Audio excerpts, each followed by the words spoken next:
మనకి జిల్లా వైపు నుంచి కానీ మేము పర్యటనలో మేము పదే పదే చెప్పాం. తూర్పుగోదావరి జిల్లా నాయకులు కానీ ఎమ్మెల్యేలు కానీ we gave a word to people. మేము ప్రజలకి మాట ఇచ్చాం, పారదర్శకత చూపిస్తాం, ఇలాంటి అవినీతిని ఇలాంటి స్మగ్లింగ్ని మేము అరికడతామని ఆ దిశగా చర్యలు తీసుకోవడానికి మేము ముందుకెళ్తున్నాం. అందుకని మీ దృష్టికి తీసుకొచ్చి దీంట్లో మీరు మిగతా ఇన్ఫర్మేషన్ మీకు ఇస్తాం. అలాగే దీన్ని ఖచ్చితంగా హోమ్ మినిస్ట్రీ దృష్టికి అయితే తీసుకెళ్తాను. Andhra is major hub for ganja and మీకు డ్రగ్స్ అయిపోయింది. ఇక్కడి నుంచి ఎంత డ్రగ్స్ వెళ్ళిపోయినా కూడా మనకు తెలియదు. ఈ రోజున కళ్ళ ముందు మొత్తుకుంటున్నాయి. అదే అడిగాను అందాక మన సెక్యూరిటీ అధికారిని, నీ కళ్ళ ముందు మీకు ఇది కనిపిస్తూ ఉంది, tomorrow it could be weapons also కదా అన్నాను. దానికి మీరేం చర్యలు తీసుకున్నారు బీయింగ్ ప్రైవేట్ పోర్ట్ అంటే?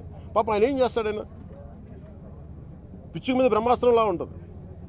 ఎవరి మీద వేటేయాలి? దీనికి కీలకమైన వ్యక్తులు ఎవరు? దీని వెనక ఎవరు కాపాడుతున్నారు వీళ్ళని?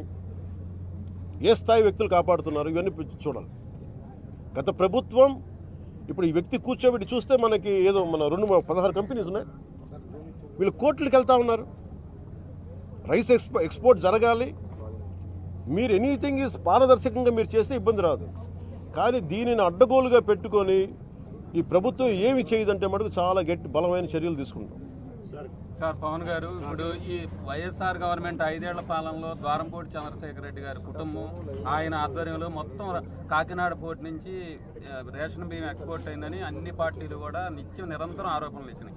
ఇప్పుడు ఎవరు మీరు కూటమి ప్రభుత్వం వచ్చిన 6 నెలల తర్వాత ఇక్కడ నుంచి ఎక్స్పోర్ట్ చేస్తున్న ఎవరు రేషన్ బియ్యం కీలక సూత్రధారులు ఎవరు, పాత్రధారులు ఎవరు ఎప్పుడు కనుక్కుంటారు? అట్లాగే మనోహర్ గారు ఇక్కడ పర్యటనకు వచ్చినప్పుడు సిఐడి ఎంక్వైరీ వేస్తాం, ఇక్కడ నుంచి ఎవరు చేస్తారు, ఎప్పుడు వేస్తారు? ఇది ఇప్పుడు మేము పట్టుకుంది ఏంటంటే ఇది ఎలా ఉన్నాయంటే డైరెక్ట్ కింగ్ పిన్స్ ఎలా ఉన్నారంటే వాళ్ళ కంపెనీస్ ఉన్నాయి. వీళ్ళు ఎలా అంటే ఇది ఒక కార్టెల్. ఇది ఇట్స్ నాట్ ఒక సింగిల్గా మెయింటైన్ చేస్తున్నారేమో కానీ ఇట్స్ అ కార్టెల్. దాదాపు మేము చూస్తుంటేనే 16 దాకా 16 కంపెనీస్. దాంట్లో మీరు చెప్పిన వ్యక్తి కంపెనీ కూడా ఉందని చెప్తా ఉన్నారు. నాకు యాజ్ అంటూ నాకు కూర్చోబెట్టేది మానస ట్రేడింగ్ కంపెనీ అది వాళ్ళ బ్రదర్ది అని చెప్తా ఉన్నా, నాకు తెలియదు. ఇది నా ఉద్దేశం ఏంటంటే ఇది ఒక వ్యక్తికి సంబంధించింది కాదు, ఒక వ్యక్తిని టార్గెట్ చేస్తుంది కాదు. ఇది ఎంటైర్ ఈ నెట్వర్కింగ్ని బ్రేక్ డౌన్ చేయాలి దీన్ని. అలాగే మేము ఇప్పుడు ఇది మీకు ఎందుకు ఉందంటే ఏదైనా ముందుకు వెళ్ళనివ్వట్ల. ఇక్కడ ఉన్న అధికార యంత్రాంగంలో కూడా కొంత ప్రక్షాళన జరగాలి. చాలా బలంగా గార్డ్ చేస్తాను, ఎవరో తెలియట్లేదు. కానీ ఇంకా నేను ఇప్పుడు దాకా దీని మీద దృష్టి సారించాల. నా చేతి లేదు, మనోహర్ గారి చేతిలో.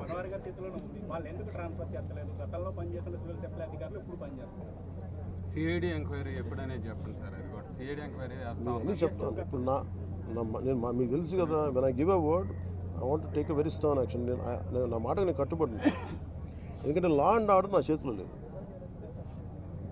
లా అండ్ ఆర్డర్ ఎందుకు మీకు ఎగ్జాక్ట్ ఈ టైం లైన్లో నేను ఇస్తాను అని చెప్పే నా దగ్గర ఆ అధికారం నా దగ్గర లేదు. నా దగ్గర ఏముందంటే ఇది will bring them to justice. అది సిఐడికి మించి ఉండాలా, లేదంటే will I appeal to CBI? ఇవన్నీ మేము అంతర్గతంగా క్యాబినెట్లో తీసుకునే నిర్ణయాలు. అందువల్ల కేవలం మీరు సిఐడికి పరిమితం చేస్తాం, సిఐడి దాటి వెళ్ళాలా? ఎందుకంటే అసలు టోటల్గా మ్యారిటైమ్ సెక్యూరిటీ ఇష్యూస్ ఏమున్నాయి ఈ చాలా కొంచెం పెద్ద స్థాయిలో చూడాలి.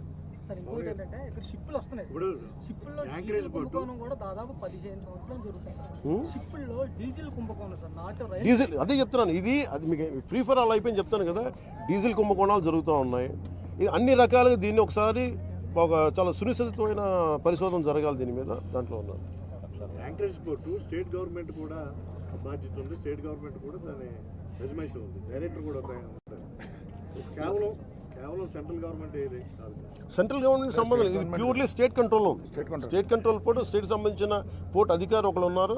నేను వాళ్ళు కూడా మేము మీరు వస్తేనే ఆయన కనబడలేదంటే ఎంత సిఇఓ కానీ మీకు అదే చెప్తున్నాను కదా.